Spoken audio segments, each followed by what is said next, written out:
Dudes, beautiful ladies, friends, family, it is spooky season. Bring out your coffins, your bats, your cats, and everything in between. It is October 1st. It is the start of the fun season because coming off, we all know that September is nothing more than Halloween Eve. And that's the way it is. And that is forever how it shall remain. But as you guys know, we love to get a little bit of spooky. The boys give me a little bit of free range when it comes to everything that we got going on when it comes to Metal Summit episodes in the month of October. And we had a plan.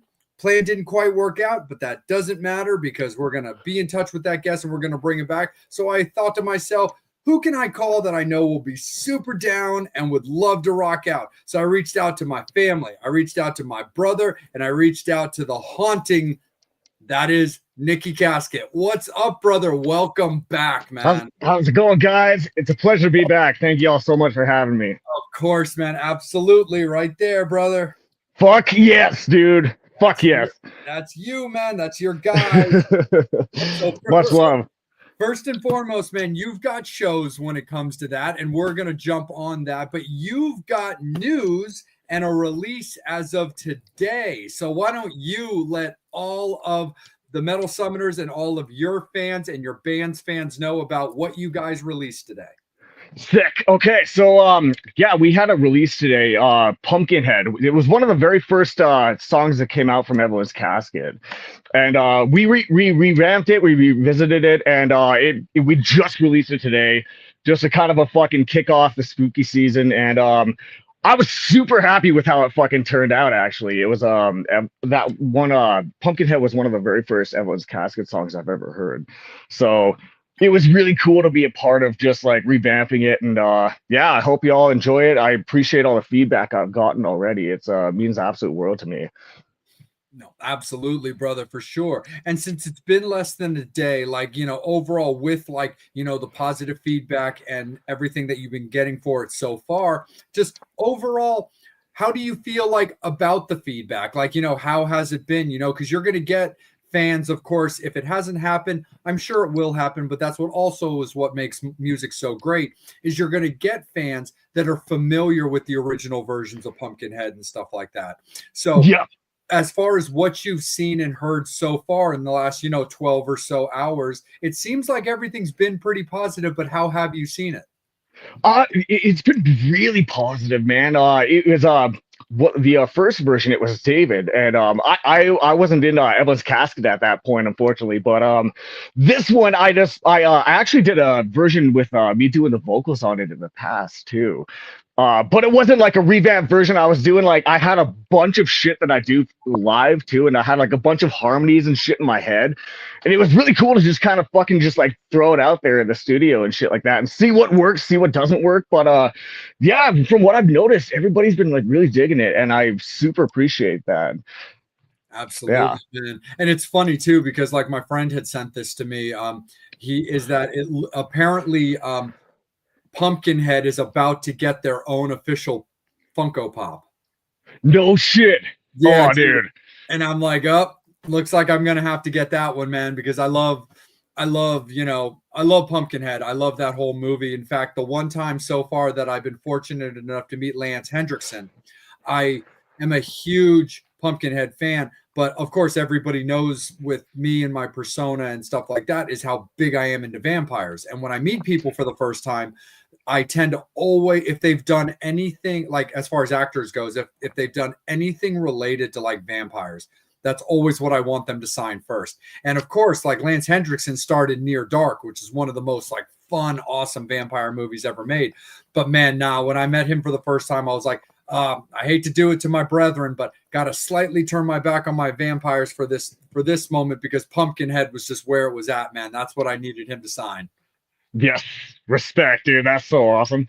No, absolutely, man, for sure. So let's talk a little bit about, let's talk a little bit about Evelyn's Casket, because it's been a minute since you've been on the show. And I don't believe you were actually in Evelyn's Casket officially at the time that you were on last, because we were focusing a lot on 5 Cent Freak Show at the time. And of course, we're going to talk some more about that. But then in that time, Davey had talked about, that he needed to bring in a second guitar player. They needed, more sound and stuff like that. So of course he did. It doesn't get much more professional than the way that David likes to do things. And yes, it was like, hey, this is what we do. This is how we sound. And this is what I need you guys to be able to do. Like, vocals are a plus, but click is a thing, and so on and so forth. And, of course, you being already very intertwined with the camp, but also having that experience, Davey was your guy. So in your time now being a member of Evelyn's Casket, how has it been, man? Because it's also been a little while since you and I got to kick it at Bar 13. Yep, totally, man. Dude, it's been awesome, man. Ben and David, and Tanner as well too. They're like brothers to me, and especially David's like a big brother to me. You know what I mean? Like, he's a year younger than me, but I look up to him so much. He's like one of my best friends, and I fucking love that guy. So shout out to David Phantom for everything you do, man. I appreciate you. But yeah, dude, it's been awesome. We went on that tour, and that's where I first met you, which was fucking awesome to finally meet you in person, man. Same, but bro. yeah, dude. And we've got a tour coming up. We're planning on something maybe around the March area. And we also have an EP coming out in, hopefully we're shooting for November. That was the last we talked about it. We're aiming for for a November release date.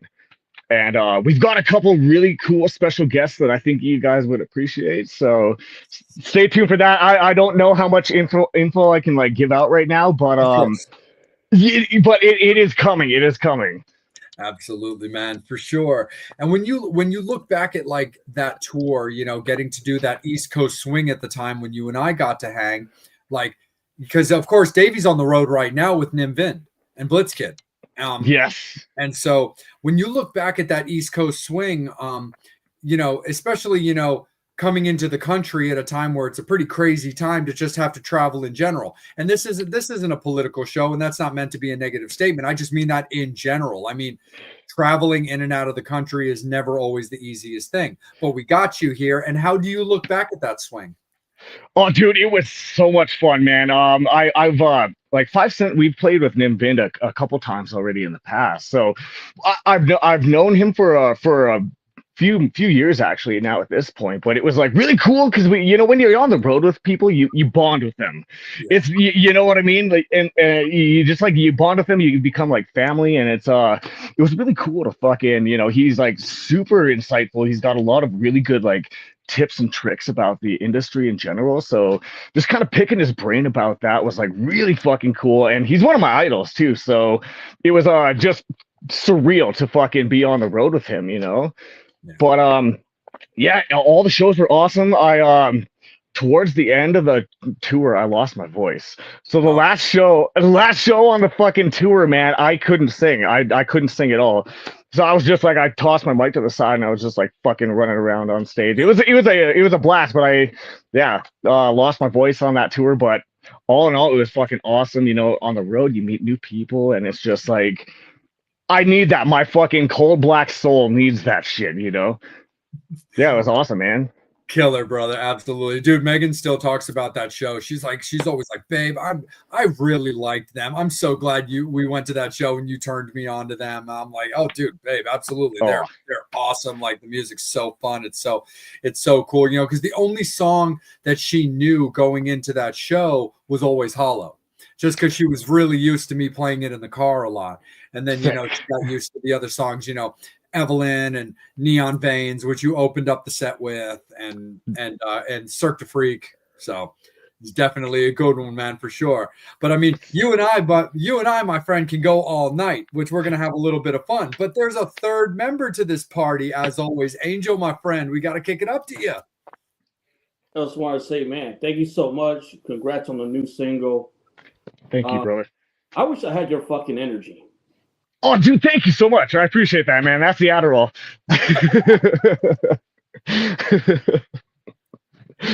Oh, whatever you take in, after the show, let me Respect, man.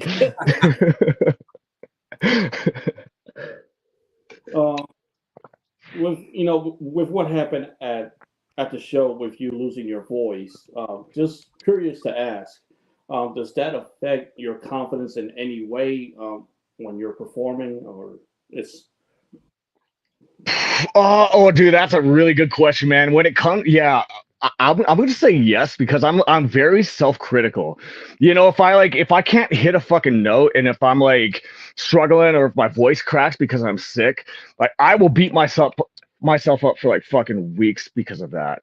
You know what I mean? I'm just like one of those guys, so I'm like super self-critical on that shit. So it definitely affects my confidence, but everybody was super cool and supportive, and I thought everybody would be kind of upset with me because I was kind of there to fucking sing and play guitar, and I couldn't do half of it, right? So it's like, but everybody was super cool, super supportive, and like, yeah, man, yeah, no, it was awesome, man. I just fucking run around the stage a lot more instead of being bound to a microphone, right? Like, and you know what? Hey, at least you're not using backing tracks.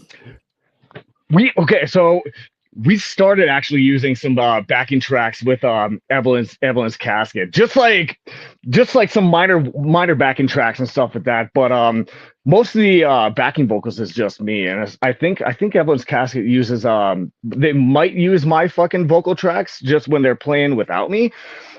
I would double check with them, but that last I heard, anyways. No, it's cool. But like I said, just glad you was able to just make it through the shows. Oh, dude, yep. And I guess I don't know. I'm like fucking what's his name from CNN, King or something. I forget. My fucking brain sucks.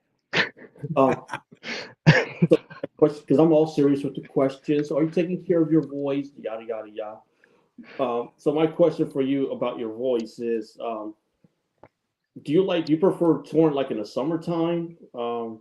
I guess because like there's like in the wintertime there's flu season and all that crap. So just kind of curious about when you prefer to tour.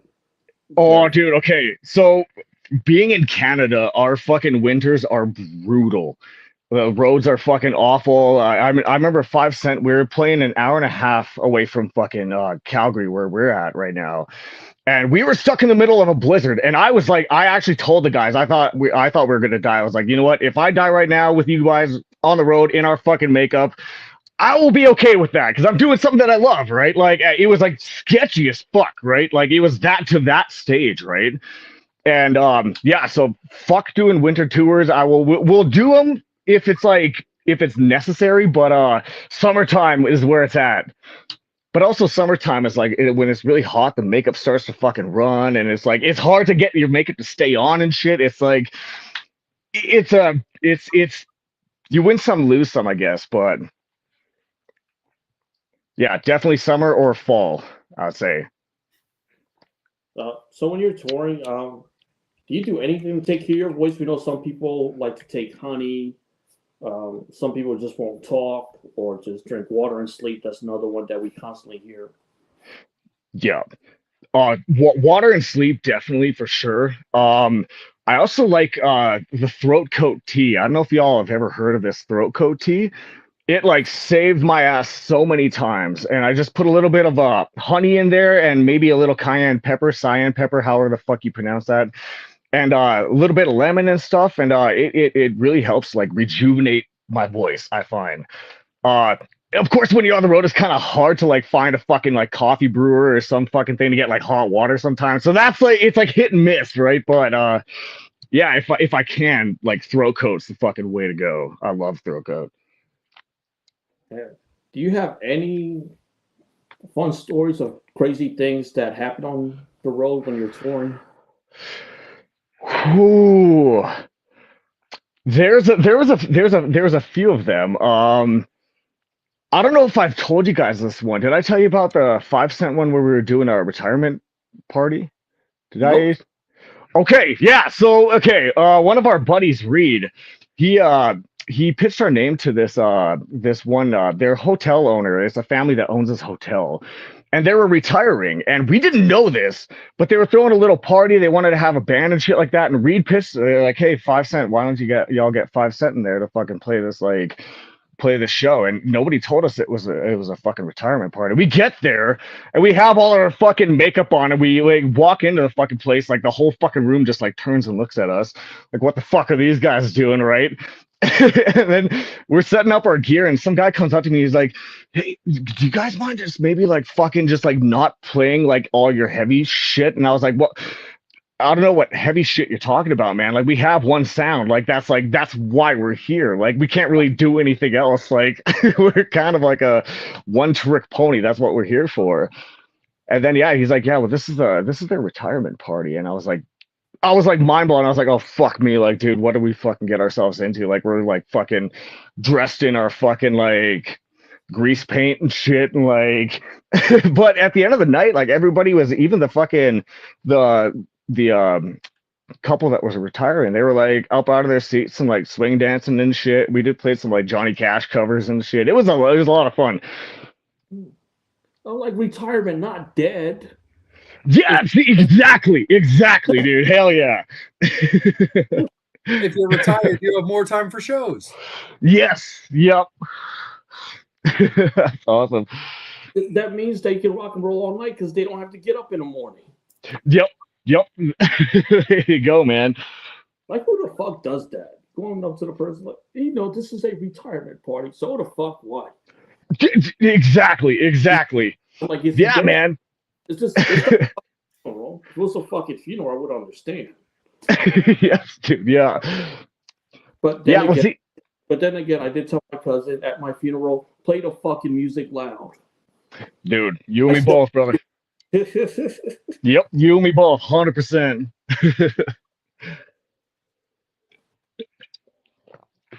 We kick it right back up to a good friend, Jay.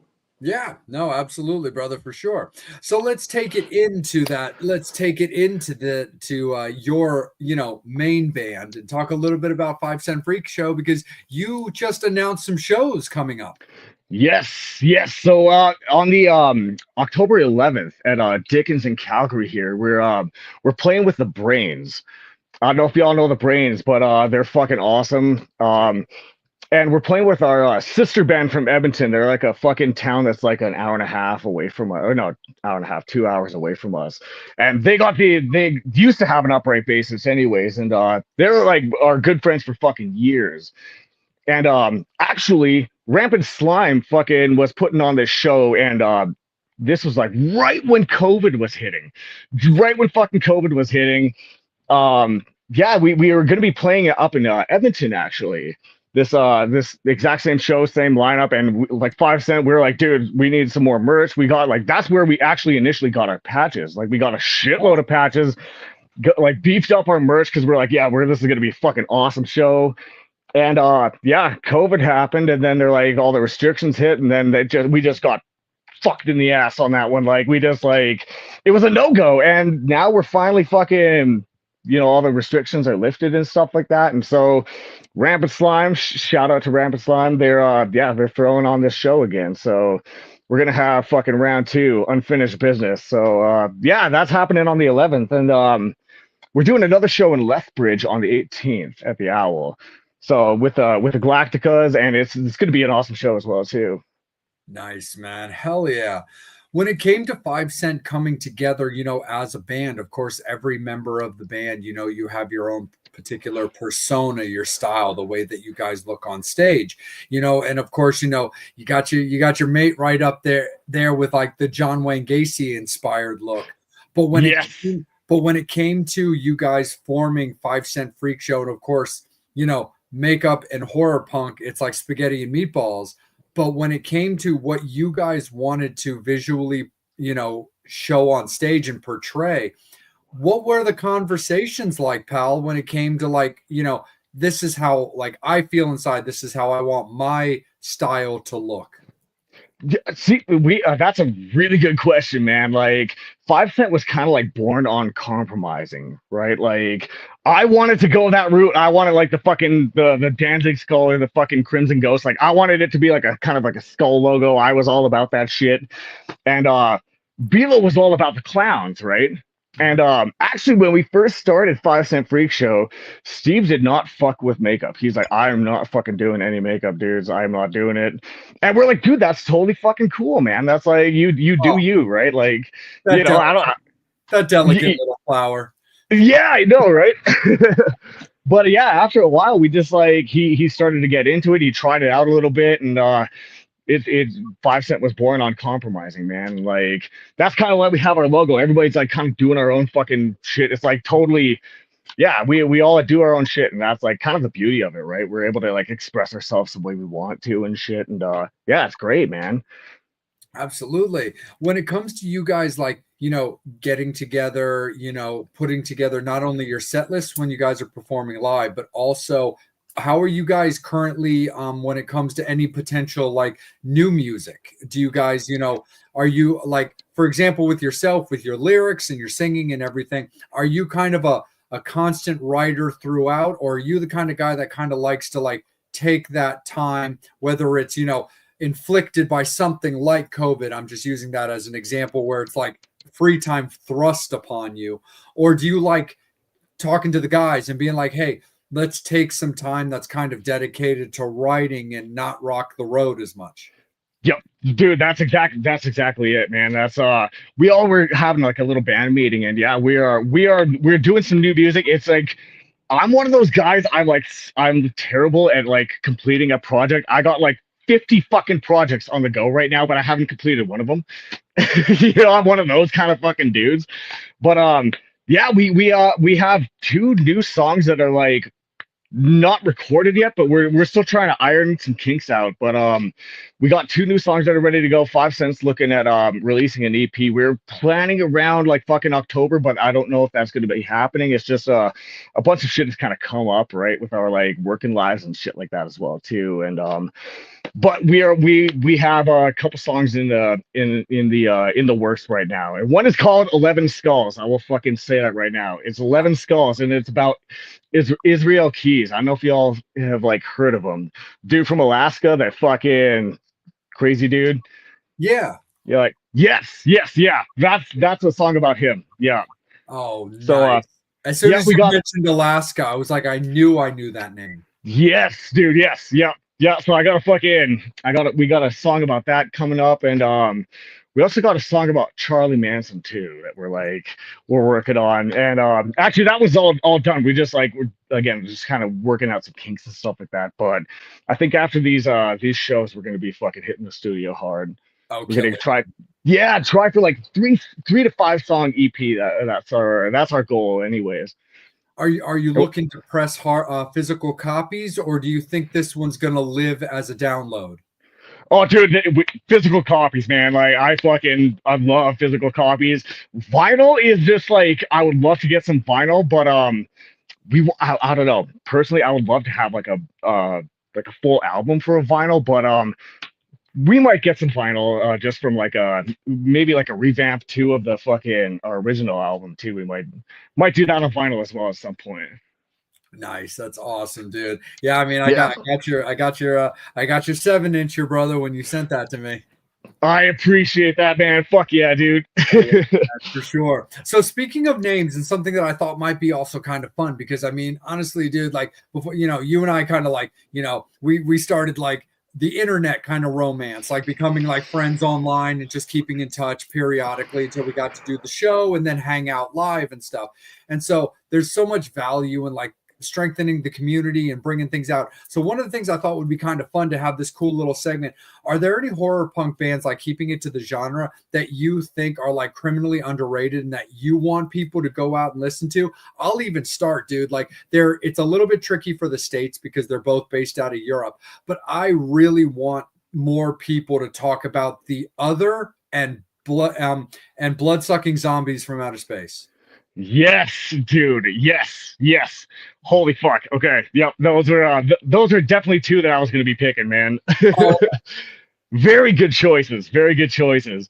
Uh, Along those lines too, the Crimson Ghosts. Yeah. Those guys Ooh, are fucking just good one. absolutely epic. Yep. Siblings of Samhain too. They're incredible. They're from England actually, and Okay.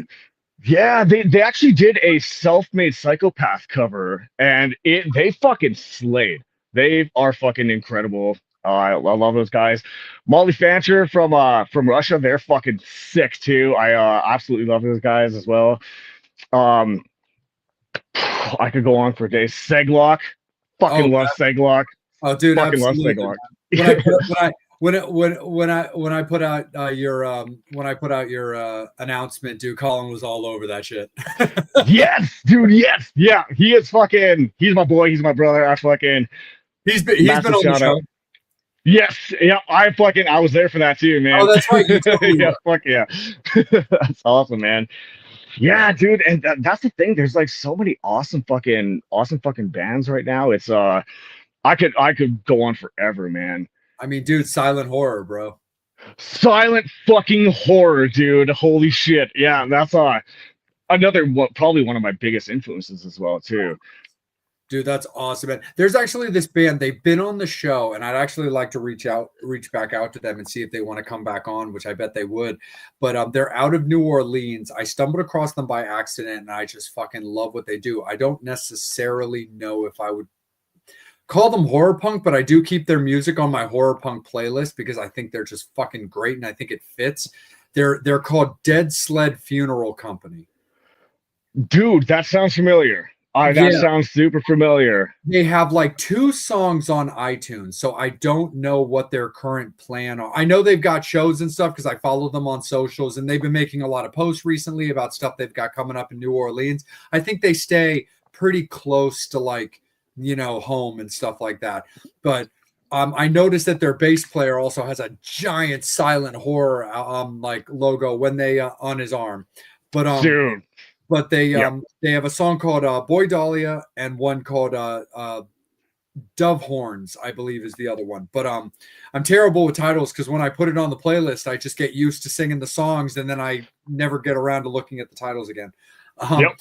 But I really love what those guys are about. I think that they're just this really cool, this kind of like, this kind of like voodoo, almost like, witch doctory type style, but not like the campy witch doctor where it'd be like, the bone in the nose or like giant ring kind of thing. But they've definitely got that New Orleans vibe since that's where they're from. And I really like what they're at. So I'll throw them into my oh, there it is. What do we got? I am really, really sorry. I'm gonna butcher this. But here you go. We got somebody who knows there, Nikki. Okay. Nikki, go listen to Dead Sled. Seriously. Okay, I will absolutely fucking do that. I will absolutely fucking do that. Yeah, so Dead Sled Funeral Company. They're super duper awesome. Oh, there it is. Okay. Dove Horns and Boy Dahlia is correct. Yeah. Thank you so much. You rock. Yeah, no, I think they're super duper awesome. So I definitely want to reach back out to them to have them back on the show because they were a lot of fun. But no, man, like definitely the other and blood-sucking zombies from outer space are like two. And it's so tough because they're such powerhouses of Europe. Yep. But that I would, I don't know the possibilities of me really ever getting to see them without me going to Europe to do it, which I'm down for the cause. But like, I would really like to see them cross over, even if it's not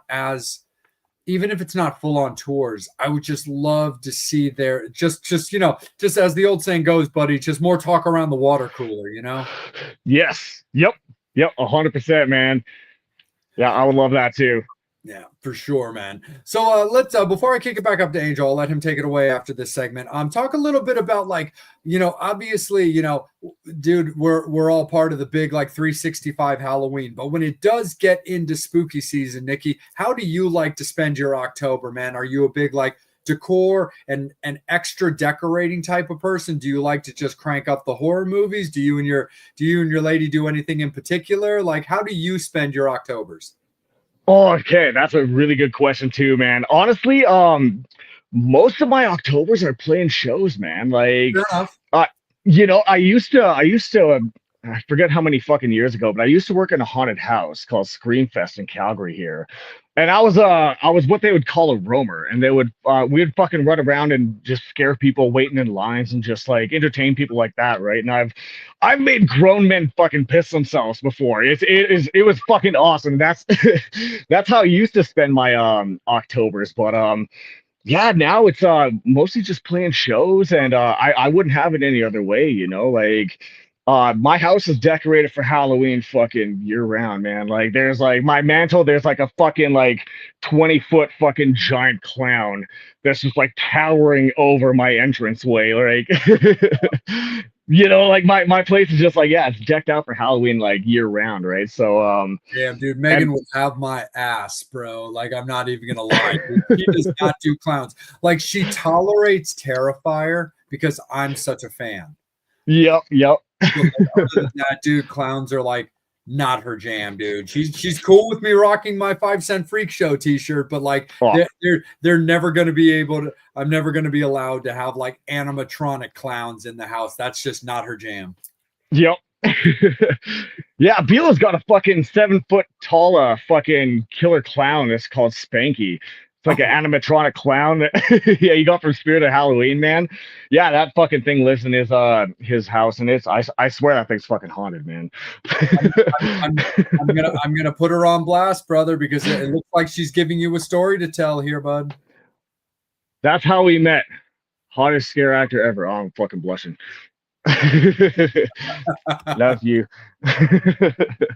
No, That is awesome. actually how we met. Yeah. No, that's awesome. No, Naomi, thank you very much, dear, for coming Yes. out and hanging out with us, and of course supporting your man. But we really appreciate you popping on and just Mhm. rocking out with us as well, Naomi. You rock. But Thank no, you. absolutely, brother, for sure, man. When it comes to a band like 5 Cent Freak Show, a band like Evelyn's Casket, even a little bit more so with 5 Cent Freak Show, when you guys are so part of like a niche market, when it comes to touring, how do you look at the shows you choose and the tours that you do? Obviously, you know, Davey's got his thumb very much on the pulse there when it comes to Evelyn Casket, of course.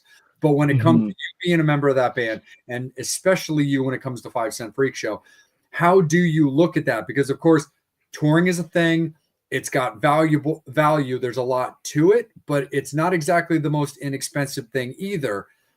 But how do Yep. you make it pay off?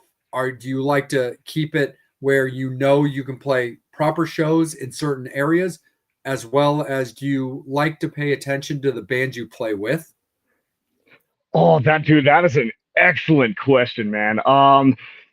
You know what? Like with 5 Cent, we've never really had a problem like playing with other bands. You know, there seems to sometimes be a little bit of a divide between punk and metal, which I don't know why, but yeah, man, like we've played on like metal shows and we've played on like rockabilly shows, like just like we play on the most random gigs, right? But we seem to get along with everybody. We kind of have like more like upbeat music that people can like get down to. You could either like swing dance to, or you could fucking like circle pit, whatever you fucking want to do, right? Whatever anybody's feeling, right? So like maybe it's not so much as the bands or anything. It's honestly it's a labor of love, you know.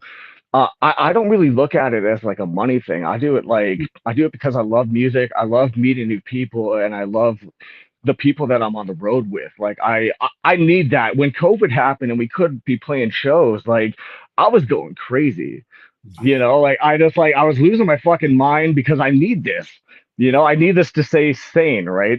But yeah, man, it's a labor of love, right? Like Man. money is cool, you know. Sometimes we make a little bit of money, sometimes we lose a little bit of money, but at the end of the day, it's all about the experience, right? For me, anyways, you know. That's Absolutely, like, for yeah, sure. we'll play with any band, like doesn't matter. I just like I'm in it for the good times, right? Oh yeah, definitely for sure. And it's crazy, dude. I mean, obviously, you know, everybody knows you and me are both like Danzig people, but that's the other thing that's Mm. also kind of crazy, dude, is you'd think that Danzig himself would have like built the perfect bridge for punk and metal, but for some reason there is that kind of weird divide. Dude, exactly. Yep, you took the words right out of my mouth, man. 100%. For sure, brother. Absolutely, man. And like, have you, but and considering that your band is a stand-up bass band as well, have you guys ever played with the Coffin Cats? Evelyn's Casket has played with the Coffee Cats. 5 Cent hasn't though. I've talked to Vic Victor and I told him y'all come to fucking Canada, we're gonna be fucking playing with you guys. Nice. That needs to happen. Bilo actually has Vic Victor's pickups for his bass. Oh, Yeah, his signature pickups. Yeah, Beal's got them on his bass right now. So yeah, nice. we're a huge Coffee Cats fan, man. Coffee Cats are fucking awesome. Oh, absolutely. And keeping it in that same kind of like psychobilly stand-up bass vibe. And then Angel, I'm going to kick it right back up to you after this. Sorry about that, my friend. I appreciate you. Have you guys had the chance to play with the Necromantics and or Horror Pops? We haven't. We haven't. I think the fucking coffin bass is the most badass shit ever. Just fucking saying, like, actually, I was pitching out to Beal. I was like, dude, you should get a coffin bass, but it's like, there's but one coffin bass, man. Yeah. You know what I mean? Like, but yeah, I would jump at the opportunity the second we get that opportunity. If we ever do, it would fucking happen. But unfortunately, we haven't. No worries, brother. Absolutely. Angel, my good dude, it's all you. Definitely want to pop up this question, and I'm curious to get Jay's response as well. What was your first taste of horror? First taste of horror. I'm pretty sure it was Freddy versus Jason way back, and Beal and I are blood brothers. The fucking killer clown from 5 Cent. We're actually blood brothers, and yeah, our parents wouldn't let us fucking watch horror movies when we were kids, right? And Freddy versus Jason was all over everything, and that was like our one goal was to fucking see Freddy versus Jason, and we did, and it changed our lives. I'm gonna speak for him. That was definitely a pivotal fucking moment for us. So I would say Freddy versus Jason, the Freddy franchise, and Jason franchise. Oh, hell yeah, absolutely. So the Fuck funny yeah. thing is mine's actually kind of a funny story. So like I will die on the hill for this fight, and I'm not even going to die on this hill because I know I can't lose. Is that back when I was a kid, like, because this is going back to the 80s, is that sleepovers were genuinely a thing. And what I mean, though, is it's not that they're not a thing now. But in my opinion, without now that unfortunately Blockbuster's dead, sleepovers are not and will never be as awesome and cool as they used to be. And so the speed version of this is because they all had the same formula. You chose the house for the sleepover. Those parents were the chaperones. You bought pizzas for everybody because gluten allergies didn't exist back then. I really don't think. You just got a bunch of pizzas for the kids, and then you would take them to Blockbuster. The chaperones would turn a blind eye. You'd get whatever movie you were going to let the kids just watch because, hey, it's a sleepover. Let's just let them do their thing. And then you just go about your business and just do whatever. So the funny thing is, and I love this movie now, but it was a scar factor back then. The first horror movie that I ever saw was a movie called Lair of the White Worm. It's a 1970s Hugh Grant like psychedelic horror movie. And it's so good. But I saw that movie at like back when I was like fucking 6. And like it's intense. It's a really very cool movie. And I really suggest it to anybody that check it out. But it's like it deals with like succubuses and like serpents. It's a very, very intricate, like I said, psychedelic horror movie. But all jokes aside, it also does have a lot of phallic imagery. And when it comes to being really young and you're not developed yet, that's just a lot to handle. And so, man, I was in hysterics, man. I was so not stoked. They had to call my mom. My mom came to get me. She was ripping the chaperones a new one. And so the funny part of the movie, what officially got me into horror was about a year later. Because you think I would have just been dead to the genre. And I don't know if this makes her the best teacher or the worst teacher ever. But when they do those, like, thanks for, kicking butt all year, movie days in school. Yep. My teacher showed Jaws, and I was in it to win it. And I don't really know why. I really just think it was something as simple as, like, I needed that extra year to literally, for my brain to mature a little bit more, to understand things a little bit better. Because I watched Jaws with, still at that time, because this is like 80, 88, 89, around that time. That movie was still keeping people from the beaches. Like, people were still not swimming because of Jaws.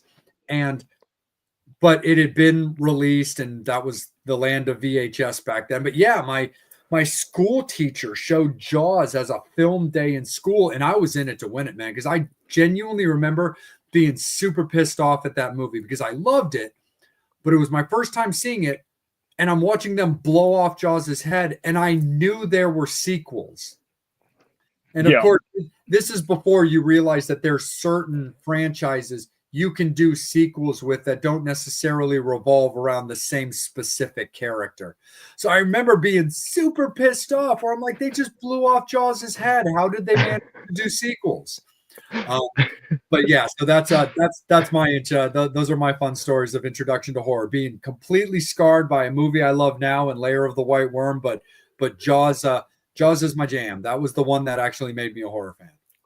Sick. Oh, dude. Oh yeah. I wish we got showed that shit in my school, man. That's the crazy part about it, bud, is like, I genuinely don't know if, like, I don't know if there was any follow-up. Like, I don't know if that upset any of my classmates to where maybe the teacher got in trouble.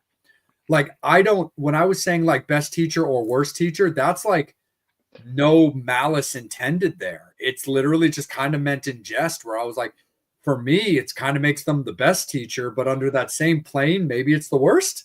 Because fucking Quint's getting eaten alive and shit. Like, it's pretty damn crazy, dude, for sure. Yeah. Right back to you, Angel. Oh man, for me it was Friday the 13th, Part 4. Nice. I had nightmares that. Sick, dude. Hell yeah. First horror tattoo I ever got was Jason Voorhees. Sick. Respect, man. Oh yeah. Oh yes.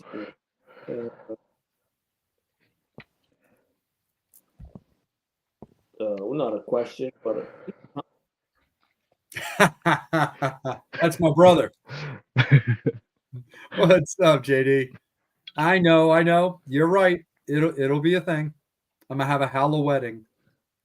There you go.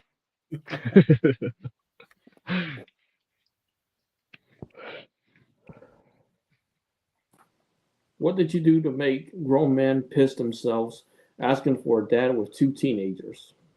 Okay, so yeah, I was at that Screamfest gig. There was this one guy, he was trying to act tough around me, and I could, like, after I've been working there for like fucking 7 years at that point, and I could like fucking read people, like I didn't say anything, which fucked people up. They would like try and talk to me, but I wouldn't say anything. I was trying to do the whole Doyle thing, Doyle Wolfgang von Frankenstein thing, right? Not talking and shit, which fucked with people's heads.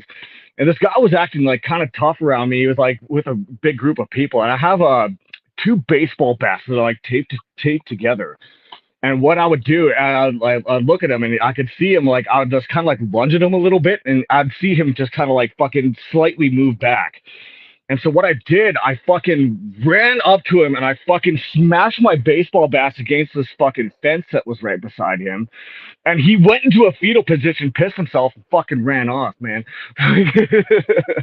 And all of his friends were fucking laughing, right? It was hilarious, right? That's my fucking job. That's what I'm fucking paid to do. But yeah, that was definitely a fucking moment I would never forget. I appreciate you asking, dude. That's fucking awesome. Well, fetal position. Yeah, this guy was fucking terrified. And I kind of felt bad after too.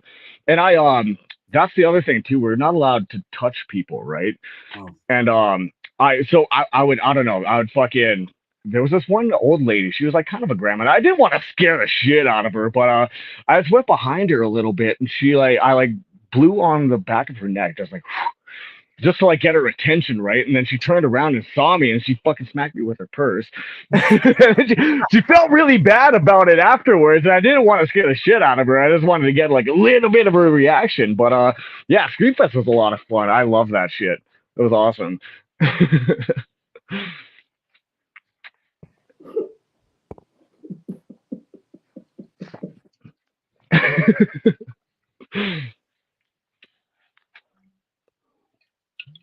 We'd agree that ICP is god awful, but what do you think about Axe? AXE. AXE, like the fucking deodorant and shit. That's what I was thinking. Yeah, I think he's talking about a band. Yeah. Okay, I don't know about Axe. I know I do not fuck with ICP. Bilo literally has on the back of his shirt, "I'm not a fucking juggalo." Every fucking show we go to, you see a clown face, and they're like, "Oh, ICP," and then he's like, "No, he fucking wrote it on the back of his fucking his gig shirt. I'm not a fucking juggalo." But Axe, I do not know them. I am sorry. I apologize.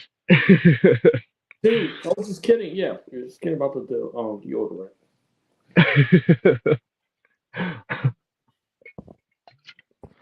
Do you feel guilty for not charging 5-cent admissions to your shows? I do, actually. I do. There's a lot of people that fucking say, like, why aren't you all 5 cent? We're like, dude, we're worth a lot less than that shit, man. Are you fucking kidding? In a perfect world, man. In a perfect fucking world. You need to find a way to print like nickels with your logo on it. Dude, we had that idea for merch, man. And actually, we had an idea for doing cotton candy. We were thinking about doing cotton candy at our shows. Oh, there you go. It'd be kind of fun, but like, I don't know about like food permits and shit like that. We're like a fucking punk rock band and like dive bars and shit like that. It's not the cleanest environment, so I don't really like. I don't know how that would really work out, but the idea was there, right? Like, if you were to get like something simple, I feel like like a box of like individual sealed like little cotton candies and stuff, and just smack a sticker on the bag, dude. Oh, dude. Okay, yes, I think that might work in a clean, sanitary environment. We make the cotton candy, and then fucking I like where your head's at. Vision, dude.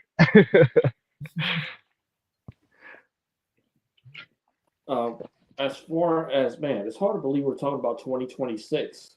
2025 started like 5 minutes ago. Yeah, pretty much, man. Oh, 1 second. Yeah, Steph got to post this comment. I paid $900 to fly to Seattle to see you play, and I'll do it again. Don't sell yourself short. Wow. Oh, dude, I love you so much, man. That was one of the biggest fucking honors of my life, was meeting you, man. I super appreciate that, and I can't thank you enough. It was definitely a dream come true for all of us to meet you, and hopefully we'll see you again.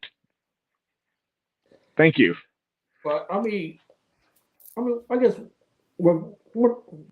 Jay, you probably could relate to this as a music fan. When we were teenagers, we're like, why do people spend ridiculous amount of money, travel so many hours?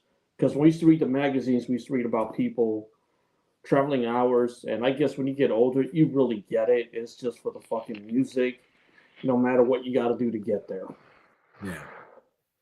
Yeah, but it's those moments, it's that experience. Like, it's funny. So like, I saw Motley Crue on what was the farewell tour.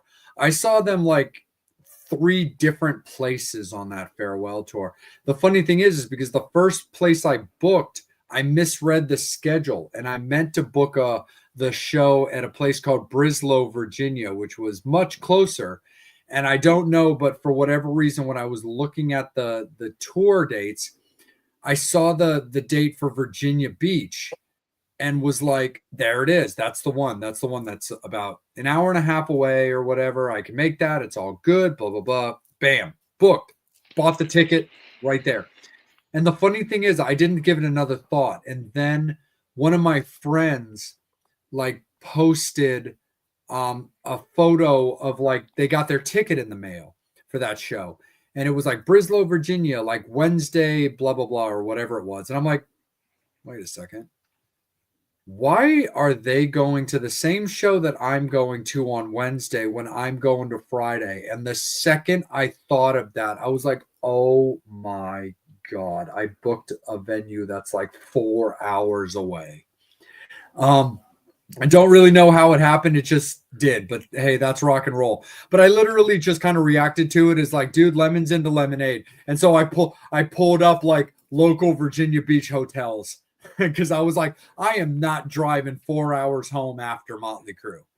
I Yep. was like, there is no chance that I'm going to be able to do that trip just out of excitement, out of being tired, and after drinking Jack Daniels. Like that's just not going to be a thing. So. Yep. Okay, well, I fucked that up, but oh well. Lemons out of lemonade. Time to book myself a hotel and make it a party weekend, which is exactly what I did. See, Yeah, yeah. It's all about the experience, man. Right? Like Exactly. all about the experience. Totally. I That's mean, awesome. Angel, you and I, sent ourselves to LA when we got to work that show at the Whiskey. yes, it's like we did it, but then I'm like, fuck. I got to drive 4 hours to Fresno from LA Fresno, yeah. alone, but we do it for the music, and it was fun just for the experience. Yeah, absolutely. I'm sure Yep. we could have found you a beautiful blonde to go on that drive with you, dude. Well, and that was an experience in itself. Right. No, absolutely, man, for sure. She gave me a ride from the Rainbow to the venue, which I thought was awesome. I was like, no, I'll just walk. It's like, no, I'll give you a ride. I'm like, okay. Oh yeah. I mean, hot for teacher, bro. Yep. But that's why we do it for the experience, and thank goodness for bands like you that are out there on the road touring. And that's why we always say support live music. Don't bitch.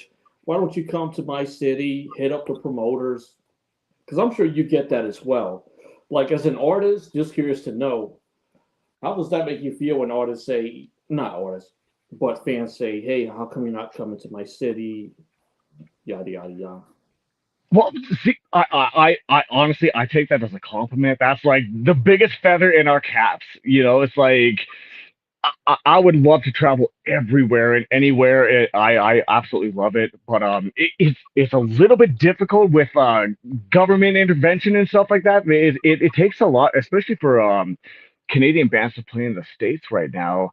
I think the last tour because we need P2 visas to go down there legally. We can't really bring our fucking upright bass and be like, yeah, we're just going on vacation, like just fucking nothing to see here, right? Like, but it could be a little bit costly. That's the only thing, right?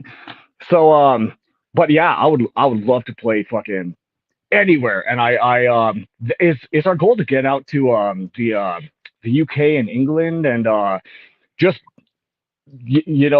across the pond. I think that would be an absolute dream come true. Germany would be really sweet too, but Yep. it's just the money aspect. That's the only issue. We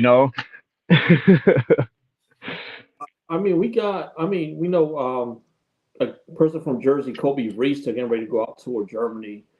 And from me driving on the side as an Uber driver and driving people that come from Germany, they always tell me how much they really love the rock music out there. So Oh yeah, there's a promoter out there in Germany. Somebody. yeah. Germany's got a really good fucking music scene in general. And actually before COVID, like right before COVID hit, we were planning on we were scheduled to go out to Germany to play for Hate's birthday party, and we were gonna go out there and meet a lot of our friends and stuff like that. It was gonna be a dream come true, but yeah, COVID happened and it just kind of again fucked us in the ass on that, which kind of sucked. But there's definitely unfinished business with Germany. We will be there 100%. That's Man, how, and I say this as a compliment and just because I fucking admire you. oh, How do you keep track of all your projects and how do you make time? Oh, dude, well, see, that's a very good question, man. It's pretty much nonstop for me, man. Like if I'm not focusing on Evelyn's Casket, I'm doing 5 Cent, and actually, I just joined a Misfits cover band. So I'm gonna be fucking doing full fucking Danzig. What's up, Anna? How's it going? Yeah, I just joined a Misfits cover band with some of my buddies from Red Deer. It's a town that's about an hour and a half away from us, and they've been really good friends with 5 Cent for years now. So yeah, I'm gonna Danzig it up, and we're gonna be doing some shows and shit. I don't know if I'm supposed to say that right now, but that's just between us and whoever's watching right now. Yeah, no worries, But brother. yeah, man. Yeah, it's nonstop for me, but I love it. I'm one of those guys that needs to be doing something constantly all the time, you know. But so I love it. I wouldn't change it for the world. Yeah. Will you yourself ever do? I mean, just for your voice, would it be possible ever for you to do a tour where you're touring with multiple projects, like it's you singing with 2 or 3 different projects? Oh, dude, that has been talked about. That has definitely been talked about. We're thinking about bringing Evelyn's Casket up to Canada here. Once everybody gets their passports and stuff like that, I think we're gonna be doing some shows up in Canada here with Evelyn's Casket and 5 Cent. I have no problem doing double duty. It's definitely a lot of work, but it's gonna be a fucking blast. So that's definitely gonna be coming in the future. The German horror scene is brilliant. Yes. Yes. Respect. 100%. I will drink to that, dude. Dude, that's amazing, dude. Yes. I gotta give you a lot of props. I was beginning to think that like me, Nikki, and maybe like 2 other humans actually know who Kitty in a Casket is. Yes. Yep. That is so awesome. 100% respect, dude.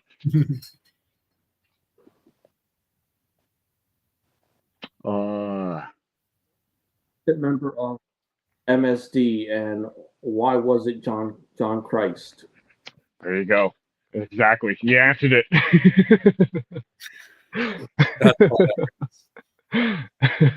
I will say though, I'll give, you know, like, of course there's, you've got Glenn, but it's because of the songwriting ability. And it's the one thing also about Glenn is the ability to sheerly control the stage. Like when he's on it, like he is like the only guy, like he commands that attention.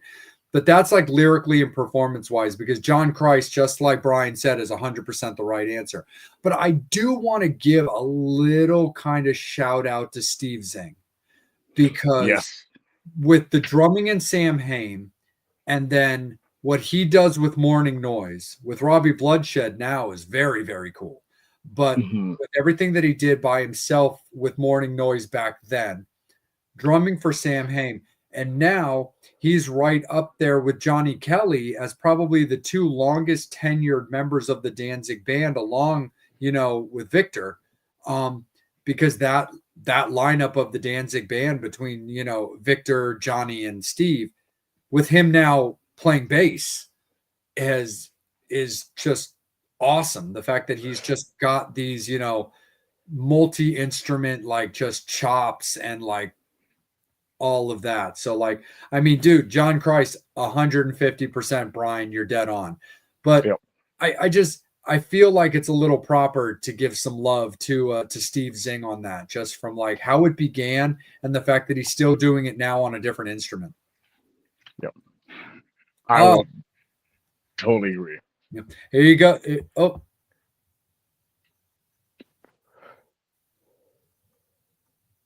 Oh yeah. No, it got turned on. It was like a label. It was like a label thing. Like, they were like, just do the namesake thing. Hey, just like I was telling you off the air, Nikki, my beautiful babe, just chimed in. Always hollow. Yes. Fuck yeah. Fuck yes. Thank you. Absolutely. That's actually a fucking little bit of kind of cool information. That is the first song that Steve actually did vocals on. Steve Morbid, the drummer of Five Cent. He doesn't do vocals on fucking anything. With 5 Cent, it's either me or Bilo. That's like the only people that are doing vocals. But for Always Hollow, Steve joined us for the fucking gang vocals, which is a fucking, I'm super stoked on that. But that's the only one to date that Steve Morbid has ever fucking sang on. Yep. That's Always Hollow. And Kind of fucking badass. also the with Evelyn's. Yes. Like yeah. Because that was the song also too that she was the most familiar with, going to that Far 13 show. Yep. Oh yeah. Yep. 100%. Yeah. And speaking of silent horror, having Brandel, doing the vocals on that as well. Dude, that was like super cool, man. Like I know David and I were talking about it. We were talking about possibly getting Brandel on doing the vocals for a fucking song. And to actually have it happen was surreal, man. Like it was the coolest fucking thing ever. Yeah, and he's an incredible fucking musician. He's an incredible drummer, incredible singer. Like he's awesome. I fucking love Brandel. Super down to earth dude. I will fucking I will. I like Brandel. He's good shit. No, absolutely, man, for sure. Right back up to you, Angel. When it comes to your songwriting, how do you decide which project a song is going to go to? Ooh, that's a good question, man. Usually, you know what? Usually with the songwriting process, what I usually do is I have like ideas in my head, and they might come out in the most random of times, right? Like I could be at work doing something, and I have something in my head, and I have to give my voice memos out, and I will fucking whistle some shit into my phone. I will hum some shit, but if I got a cool kind of like something that might be a cool chorus, like a verse, I get that shit down, and basically, yeah, I kind of write the songs, like the basic skeleton of the song, and then I pitch it to 5 Cent, Bilo and Steve, and they add their stuff and they add their flavors, and that's how we do it. Yeah, man, that's a fucking awesome question. Have you ever woke up middle of the night with a song idea? Yes, 100%. And that's like voice memos are my shit. I got like 50,000 fucking voice memos of just like random shit. I'm like, this is like a possible song course or a possible fucking this, that, or the other, right? And yeah, anytime it happens, I fucking have my phone on fucking like right on me, and I just just hum it or like whistle it into my phone. It kind of sounds lame to like talk about, but like that's what happens, man. Yeah, and like it happens in the middle of the night too. Whenever fucking inspiration strikes, you gotta hit it. Is that something you always carry with you? Like I said, I'm just curious because, man, everything you do, I'm like, how do you keep up with all of that, with the projects, with the writing? Just curious, just picking your brain, basically. Oh, yeah. See, and that's the other thing too. I'm like attached to my phone. I've been a little bit lacking on social media lately, and I apologize about that. It's work has been a little bit crazy for me. I'm an electrician, like that's my day job, right? But yeah, I keep my phone on me all the time, and it's tricky to fucking manage all this stuff. But like I said, man, like I'm one of those dudes that needs to be doing something all the time. If I'm just like sitting at home doing nothing, I would go crazy. So it keeps me out of trouble, it keeps me busy, and I fucking love it. I wouldn't have it any other way. What's the longest you've been home just doing nothing? Oh, dude, that is COVID, man. That is COVID, 100%, man. yeah, that COVID fucked me up, and it's like it did some like damage to me, I think, or some fucking thing, right? Because it's I need that social interaction. I need to be like interacting with people, and when all the restrictions hit, it's just kind of like it fucks with me a little bit. So yeah, I didn't know if it would be going back to normal again, or it was a mind fuck. But yeah, no, it's now that it's back to normal again, everything's fucking awesome. Okay, whatever you're doing, back to you. Sorry. Oh, dude, no worries. No, Nikki, you remember my love? Yes. How's it going? Good. Awesome. Fuck yeah. Great to see you again. Good to see you. Awesome. Fuck yeah. Yeah, no, for sure, man. So talk a little bit about like you've got the shows that are coming up in a couple of days with 5 Cent Freak Show, and you've been talking about the studio and you're talking about the stuff that you're going on with Evelyn. When it comes to the rest of this year leading into 2026, are you looking to put mostly foot to pavement when it comes to playing shows? Are you looking to do a little bit 50-50 with studio time as well? Oh, dude. Okay, so this is we were talking about this for 5 Cent anyways. We're definitely planning on we're doing a little bit of a revamp.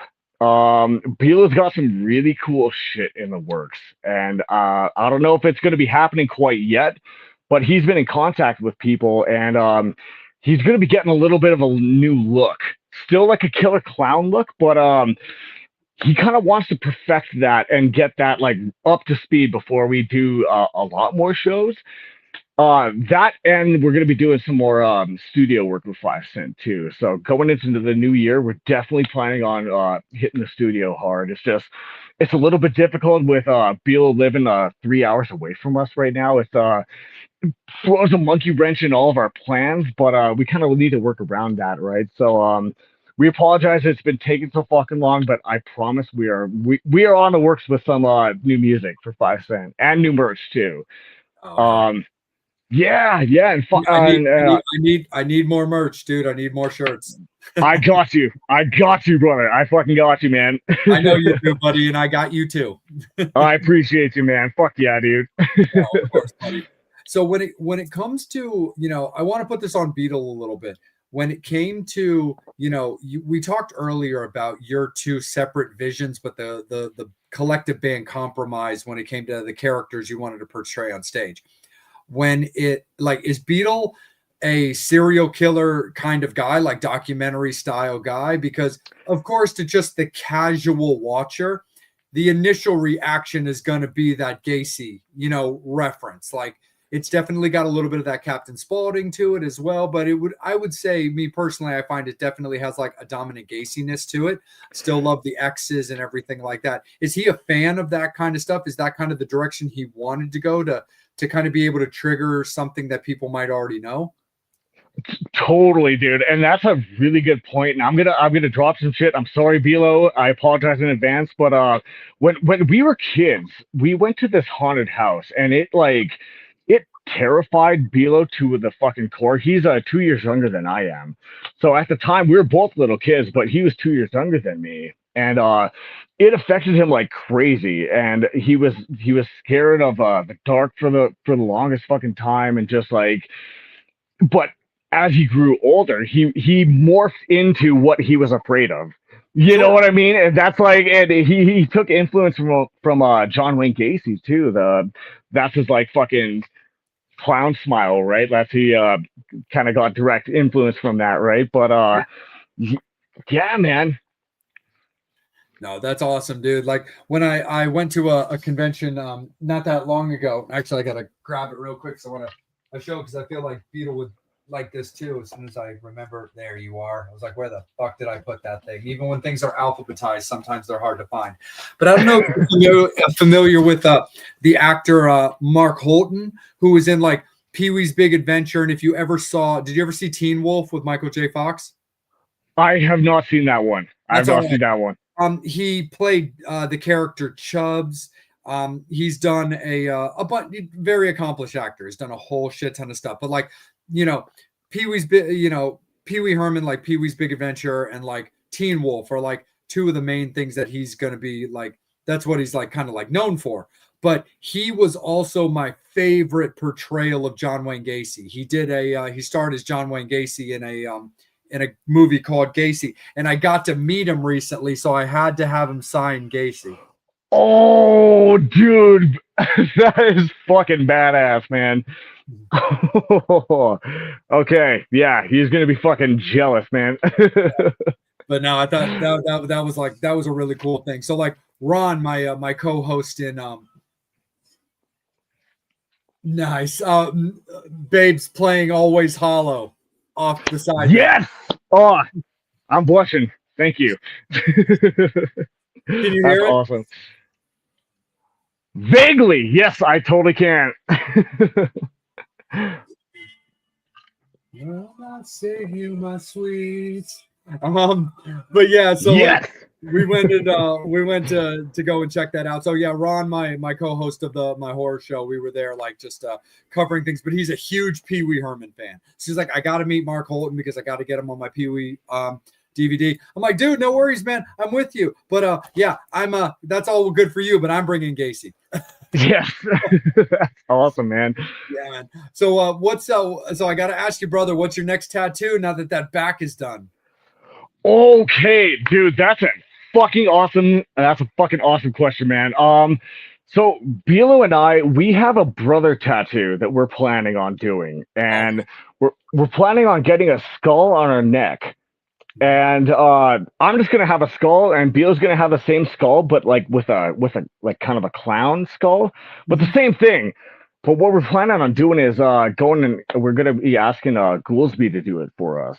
Hell Because yeah. you know what I mean? Like, I think that would be super fucking cool. And I think that's going to be my next tattoo. Either that or I'm going to get, like, the fucking bones tattooed on my hands because I fucking wear this. You know what I mean? I rock the skull gloves all the time, right? And that's, my artist actually left fucking space just so he can fucking do that, right? I told him I wanted to do that eventually, but, Nice. either that, yeah, the fucking neck, or I want an, upside down bat skeleton on my chest. I think that'd be fucking kind of badass, right? Absolutely, man, for sure. You could do something cool with the feet where it looks like you've got like the claws like digging into your skin a little bit to hold it in place. Oh, dude. Okay. Yes. Sign me the fuck up. That's awesome. Totally, man. Sick. I want to touch base on your upcoming like Misfits project just to have a little bit of fun. What are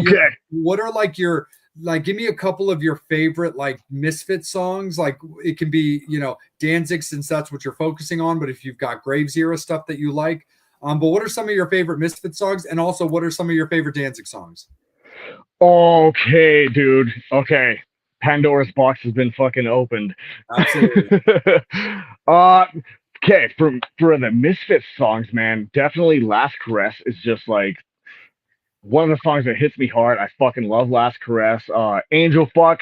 I'm a huge fan of Earth AD. Right on. Dude, that's my favorite album. Like, Devil Lock is one of my absolute favorites. I'm probably going to be pitching that. We're all going to be picking 4 songs each. There's 4 members of the Misfits cover band, and we're still trying to figure out names. It's very fucking new, but yeah, we're each going to be picking 4 songs, and then we're going to be just learning them and then going to practice. But Angel Fuck is another really good one. I fucking love Angel Fuck. As you know, dude, I'm a huge fucking Danzig fanboy. Like, I love the Danzig era Misfits. I love Danzig just solo. Like, fucking Danzig's my boy. Yeah, man. Fuck for Danzig songs, definitely Fire Mass is one of my fucking top 10 songs. Circle of Snakes is really awesome too. I love that. That whole fucking album actually is like just cherry on. It's fucking incredible. I fucking love that whole album.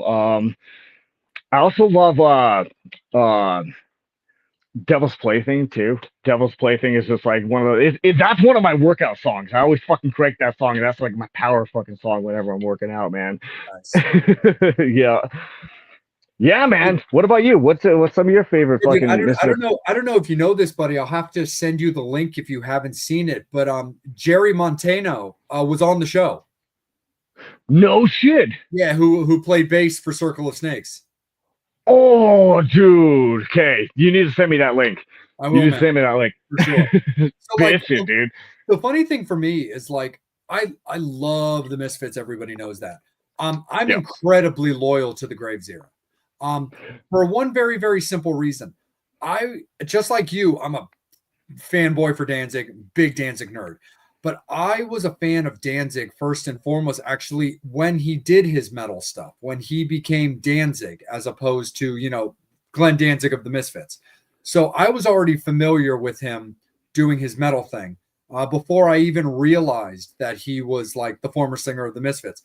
I knew those main Misfits hits of that time because they were still getting radio play. I knew Die My Darling. I knew Last Caress. I knew so many of those songs. So like the Danzig era stuff, like my favorite song is Halloween. I'm a big fan of Death Come Ripping. Yes. And I also love I love Astro Zombies. So like Yep. I'm kind of all over the place stylistically. London Dungeon is so good, and of course, just like the songs that you said, I mean, there's no clunkers when it comes to the Misfits catalog. They're all great. But yeah, like Death Comes Ripping, Halloween, Astro Zombies, those are like, some of the ones that like really, I was really big on.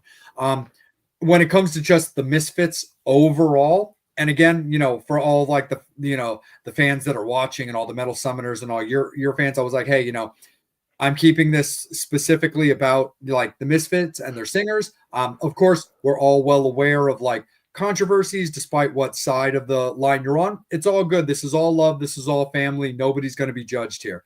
But again, like I'm incredibly loyal to the Graves era. When it comes to the overall Misfits category, I still think that Dig Up Your Bones is bulletproof. I still think that it's the number one song, in my opinion, that they ever released under the overall umbrella when it comes to the Misfits. I just think that song is just absolutely bulletproof. But when it does come to Danzig, I love Mother. It's kind of the cop-out answer, but everything about the way that song was overall designed, I really love. I love from the harmonies to the style of the first video, then morphing it into the live video. I've just always been a fan of that. I actually really like the Black Ladle Crown record, and he did a song called Devil on Highway 9 that I thought was so good. Dude, 100%. Yep. So I mean, I love that. And I mean, of course, we can't not take a moment, to talk about Satan's Child and not talk about, Cult Without a Name or like, In the Mouth of, Abandonment. Yes, dude. That's my favorite Danzig album, 100%, man. Yeah. And that's I got it framed up in my fucking room right now, man. That the one that you gave me, man. That's forever close to my heart, man. And I appreciate you so much, dude. Nobody but you needed that more. Oh, dude, I guarded that thing with my life, man. We were on the fucking road. I guarded that thing with my fucking life, dude. I will. There was nothing coming between me and that fucking album, dude. That's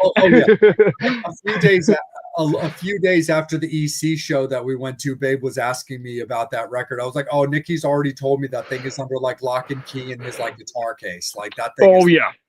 Dude, it was fucking exactly under lock and key, man. And I appreciate you so much, dude. I fucking owe you big time, man. No worries, dude. You don't owe me shit, dude. That's what family does. So, exactly, man. And it's funny, dude, because like I remember buying it like years ago off like eBay. Somebody was selling it for like $10. It was a Satan's Child Danzig t-shirt. And when I sent you this one photo one time when I was like, dude, we need to find a way to make this album get toured. It's a black shirt with the Danzig skull, just like yours, but it's a black skull. So it's black on black. And then on the back, it says like Danzig and says like 666. Well, that shirt, like, you and I we're about the same size. And that shirt was being sold. It was like an extra large or something. So, it's like 3 sizes too big for me. But to some friends that I know that go to the M3 festival that Angel and I cover every year. And they do customized t-shirt work. So I took them this shirt and I was like, dude, just work your magic, no sleeves, cut out the neck, chop it up, slice it and dice it, make julienne fries out of it, but shrink that thing down to like a schmedium for me because that's what I wear. And dude, they killed that thing, and that thing is now by far my favorite Danzig shirt, dude. Oh, dude, I'm jealous as fuck, man. That's awesome. And dude, I mean, your Misfits hoodie that you're wearing, that thing's got some miles on it, bro. Dude, I need a new one, man. Like it's got holes everywhere. Like I try and patch it up. Like I bring a fucking floss and needle with me whenever I'm on the road. I bring that with me religiously because I always have to fucking patch shit up, man. But like, I need a new fucking like lightweight hoodie, and I got a fucking Coffin Cats hoodie the last time we were playing with the Coffin Cats. It was a lightweight fucking hoodie that I was gonna make it my fucking like my jam because I love lightweight hoodies, right? But Yeah, dude. and we got fucking drunk as fucking Texas after a show, and I don't know what happened. I woke up on the fucking bathroom floor. I was soaked in some sort of liquid. And we left we had to play another show, and it was gone. Like I didn't know where it went, and yeah, it is still gone to this day. I was asking Ben, I was like, dude, is this van anywhere? And I was asking David, I was like, dude, is it like anywhere? And nobody knows where this fucking hoodie went. So I think I need a new Coffin Cast hoodie or some sort of fucking hoodie to replace this one. But it's my lucky fucking hoodie, man. I take it with me everywhere. Yeah, dude. You're just gonna end up having to like frame that thing when you retire it. Dude, 100%, man. No, absolutely. Angel, let me kick it back up to you, buddy. But at that same time, Metal Summoners, hate to do it to you, my friends, 5 Cent Freak Show fans, but it is going to be last call for alcohol. Nikky's been incredibly gracious with his time, and we don't want to eat it all up. But of course, he knows, just like you guys know, that he's always welcome back at any time. But it is going to be last call for alcohol. We're going to rock out a little bit longer. But again, due to courtesies to him, we don't want to eat up all of his evening. We want to let him spend as much time with you guys as possible. So any final questions, comments, anything you want to ask him about himself, Evelyn's Casket, or 5 Cent Freak Show, make sure that you guys pop it into the comments so that we see it and that Angel can go ahead and ask him that. So it is that time, guys. We're going to rock out for a little while longer. Right up to you, Angel. The craziest thing you've seen while on stage? Craziest thing I've seen while on stage. We had somebody jump off the stage and break their fucking arm. It was it was wild, and the dude was like super fucking cool too about it. But yeah, he fucking jumped off the stage. Nobody caught him, and he fucking broke his arm, man. Like I felt really bad about it. He was my high school friend, like from all of our high school friends from like way the fuck back. But that's probably the fucking one of the craziest things that's coming to mind, anyways, that I've seen on stage. Awesome fucking question. At least with him being your friend, you can tell him to his face that he's an idiot. Yeah, I'm pretty sure we gave him a free T-shirt or some sort of merch. I was like, dude, because I remember him jumping off stage. I was like, dude, that's fucking badass as fuck. And like, yeah, sure shit. He's like, dude, I need to go to the hospital, man. Like, yeah, that's fucking awesome. The other fucking crazy thing that I've seen on stage is like we were playing with Michael Graves and Goolsby and Nim Vind. We were supporting them when they were coming to Alberta here. And I remember like playing Self-Made Psychopath, and I remember looking out backstage and I see Goolsby like just nodding his head all along with our fucking music. I was like, dude, that is like, I'm a huge Goolsby fanboy. Massive shout out to Goolsby, and that was like the coolest fucking thing I've ever seen in my life, man. Like, just my idol is like fucking just like bobbing his head along to like my fucking music while I'm on stage. Just mind blowing experience. It was super cool. Dude, I love Blitzkid from top to bottom, but there is something about what Goolsby does with his solo music that just speaks to me on such an epic level. Yep. You took the words right out of my mouth, man. 100%. Yeah, 100%. Yeah, Goolsby is a god amongst men. If you ask me, I fucking love Goolsby. Hell yeah, man, absolutely. I've got that Terrifying Tales vinyl coming when he starts sending them out. Did you get that Emerald one, or which one did you get? I did, man. I'm sorry. You did? I did. I got the Emerald one. Like most of the time, look, I'm going to buy to support regardless. I don't care as much about the records under normal circumstances because most of the time, you know, I frame them, hang them, or put them on my shelf, take them to get signed at some point, things like that. I cared about that one. That Emerald Abyss was bitching. Dude, how did you do that, man? I gotta ask. Like, I'm not even gonna lie, dude. I genuinely set an alarm to go off like 1 minute before they went live. Oh, dude, because I had that in my cart, and the second I fucking tried to check out, it was like, oh, it's sold out. It must have sold out within minutes, man. Oh, like, wow. Yeah, dude. There's no. I wish I could say that there was some awesome, like, unique story behind it, but it really wasn't. I paid attention to the time. It happened to go live just at a time where I was like wrapping up work. So, and my supervisor was the coolest, where I was just like, hey, there's this thing going live from my friend's band, and I really want it. So I'm just going to break off the floor real quick. And he's like, yeah, dude, no sweat. Everybody was cool. The customers were all cool. So I was just kind of like ready and prepared. So I really can't say it was anything other than the fact that I was just fortunate to like have the time. I wasn't waiting tables and like trying to buy something at the same time. I was just able to just kind of walk off the floor, go to my own little personal space, and just put it in the cart and do it. So I just got lucky. Well, you deserve it, man. I will tell you that. If there's anyone that deserves it, it's you, brother. Fuck yeah. Appreciate that. Fuck yeah. When that thing shows up, man, I'll send you a picture of it for sure. Oh, dude, please and thank you, man. That's so badass. Absolutely. Right back, yeah. Jacob. Totally. My question was the closest you've come to death. The closest I've come to death. Okay, so it would probably be that. First one would probably be that time when we were driving through the blizzard, and it was like you couldn't see a fucking inch in front of you. It was insane. Steve, like, I fucking love that guy. I don't know how he got us there and back alive, but shout out to Steve Morbid for fucking not killing us that night. But that was one of the closest ones we've come to death. And the other one, maybe I'm over exaggerating it, but we were playing in Philly right after when the whole COVID thing was still happening. We somehow managed to be playing in actually no, it wasn't Philly, it was Delaware. We were doing a Delaware show, and we were on the flight. And I remember I was sitting beside an Army veteran and super fucking awesome dude. And he pulls up his phone and he's like, you see this like red area? And this was like still when I was like really fucking scared of flying.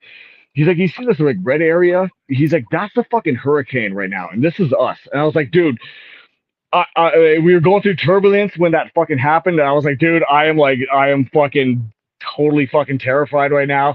I don't think I was close to death then, but maybe I'm over exaggerating, but that was a fucking sketchy time for me. But yeah, probably the blizzard would be the closest I've ever been to death.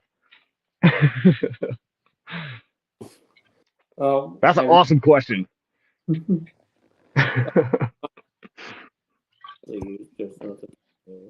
My final question is, have you ever come up with, I'm sorry, let me try to rephrase the question.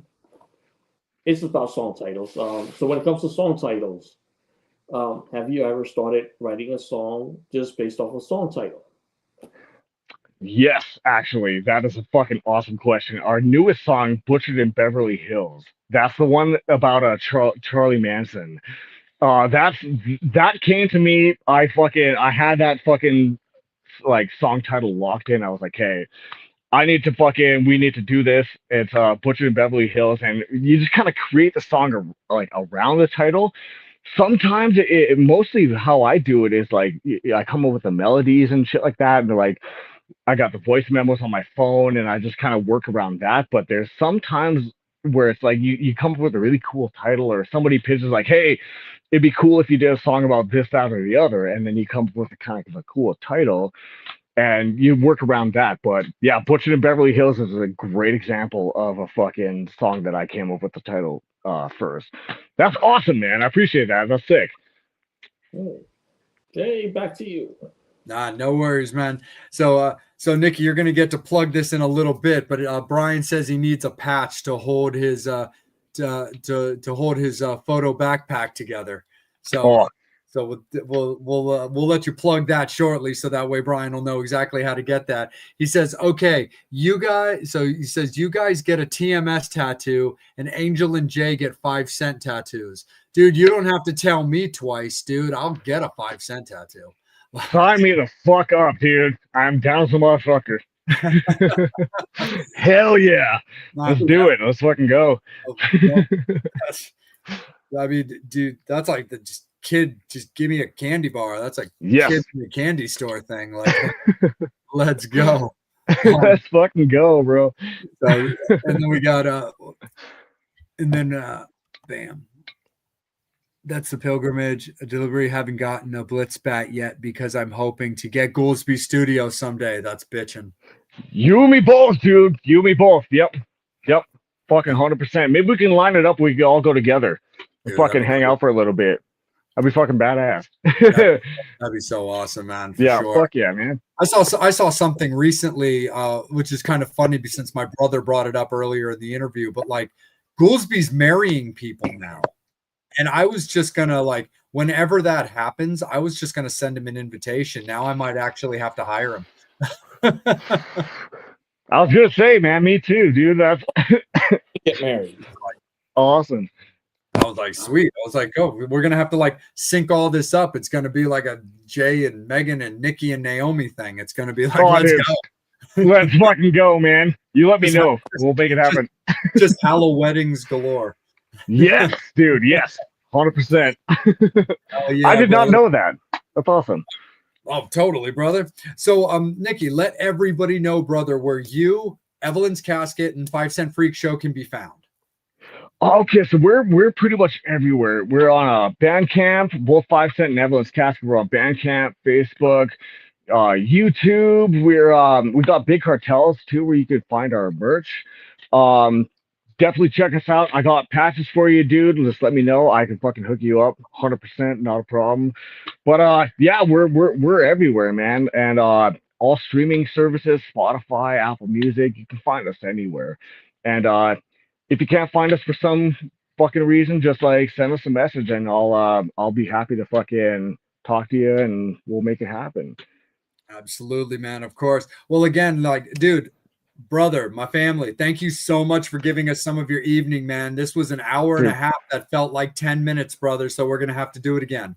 100%, we got to do it again. Thank you guys so much, Metal Summit. I love you guys. Thank you so much. I always have a blast here. We got to make this happen again. Absolutely, man. We definitely will. And Nikky, again, of course, congratulations on the revamped, updated Pumpkinhead. Thank you so much, guys. Much love. Cheers. Absolutely. Metal Summoners, thank you guys so much. You guys kicked ass tonight. So much love for Nikky, you 5 Cent Freak Show fans, Evelyn's Casket fans. You guys were absolutely fantastic, and we really, really appreciate you. So you heard it from Nikky, where he could be found and all the bands can be found. Make sure that you guys are following Evelyn's, 5 Cent, and Nikky on all of their socials, so you know when they're touring, when the music's coming out, and everything in between there. Make sure that you're following Angel at Angel Alamo 78 on Instagram. You can also find him on Facebook, and you can find me on Instagram at Salem.Vampire, but I can also be found under that moniker as well on Facebook as well. DK Ravel, what's up, brother? Our family from Kickin' Valentina. So stoked that you're able to pop on, man. We love you, bro. And also, when it comes to the Metal Summit, please, guys, make sure that you're following and subscribing to the Metal Summit on Facebook and on YouTube, because that's where the interviews go live. That is where you're watching Nikky right now. But if you also like what the Metal Summit does, you want to be kind of in the know, and you want to see when the announcements come out quickly, the Instagram page is always a great page to follow, because that's where all of the announcements come out first, and then they filter down to everybody else. But we really, really appreciate you guys. You guys were absolute rock stars, and you guys killed it tonight, like you always do. Happy Halloween, the start of spooky month, October 1st, and we couldn't have kicked it off any other way than letting Nikky Casket haunt our dreams, man. So thank you guys for showing him so much love. Thank you guys for showing us so much love as well. Nikky, appreciate you, brother. Have your absolutely fantastic rest of your evening. Give Naomi my love, but more importantly, brother, love you. Hit me up, man, and we'll talk soon. Much love, guys. Cheers. Thank you.